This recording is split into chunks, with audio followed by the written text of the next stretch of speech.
It's one of the most scenic parts of Virginia, a place where you'll find mile after mile of cornfields.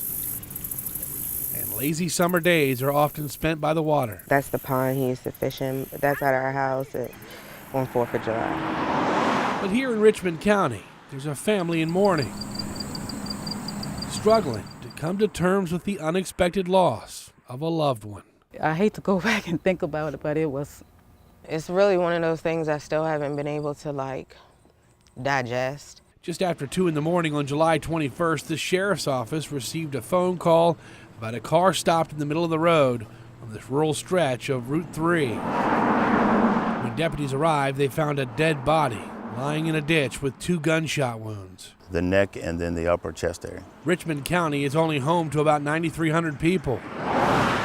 It's located about 60 miles northeast of the city that shares its name. Everybody pretty much knows everybody here.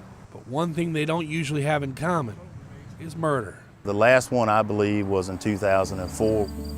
But that all changed when Jay Garner was killed, just down the road from the house he shared with his mother. 2 minutes from home. Yeah.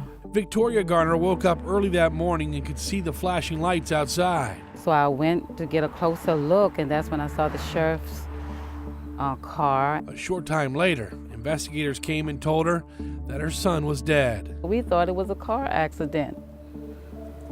Never murder. Never thought somebody had shot him. Family members say the 28-year-old was well liked in the community where he was born and raised. He enjoyed working on cars and was planning on opening his own landscaping business. But more than anything, Jay loved spending time with his children. Happy birthday. That's him holding our son. Brittany Carter was Jay's fiance. He was a man. He was Superman, actually.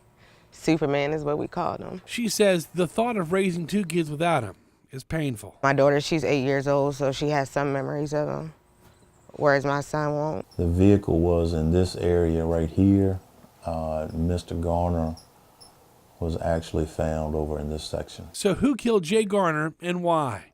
It was up to the Richmond County Sheriff's Department to find those answers, even though they have no homicide unit. It took a lot of hard work from our investigators. With a small department such as I myself have worked on the case. And Sheriff Stephen Smith says they ran into a few roadblocks. A lot of the witnesses had information either they heard or they knew personally. It takes a lot of time to develop what is fact and what is fiction. But 2 suspects were identified fairly quickly, Mike Veeney and his son Trayvon. The sheriff says both were friends with Garner, and surveillance cameras captured video of them all together earlier that night outside of this Walmart in nearby Kilmarnock. Investigators say Jay was actually riding in Mike's truck at that time, but they say some sort of fight led to Jay exiting the vehicle and Mike driving away. It's worth pointing out, Mike Veeney is not your typical murder suspect. He is in a wheelchair. He has a specially equipped pickup truck that he is able to drive and get himself around in.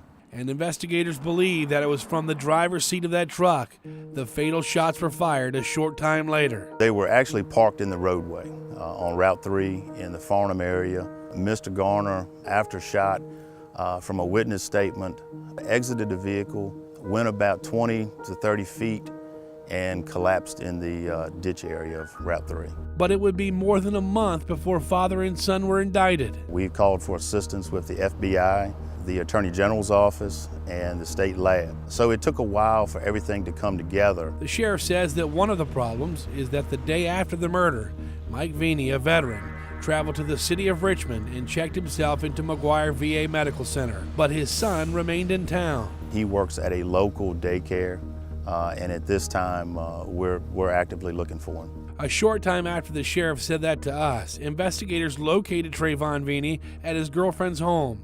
They said they needed to discuss the investigation with him, and he drove himself to the sheriff's office. Once inside, he was charged with first-degree murder. Our cameras were rolling when they took him to jail. Sir, you got anything you want to say to Mr. Garner's family?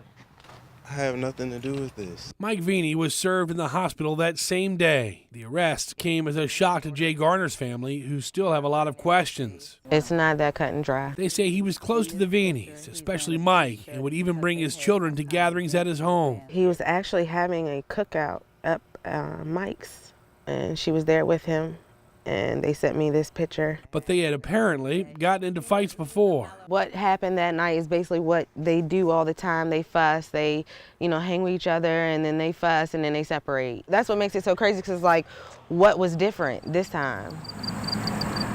A bouquet of flowers now rests in the spot where Jay Garner died. They serve both as a memory of him and a reminder of the night violence rocked this quiet community. At first it was hard to even look at a picture. I've gotten to start looking at and reminiscing, but it's just not the same. And while his loved ones are happy, they still have photos and videos from the past. They get overcome with sadness when thinking about a future without him. I can't explain how hurt it is. It's like something that burns deep inside. You're trying to figure out how to go on from here.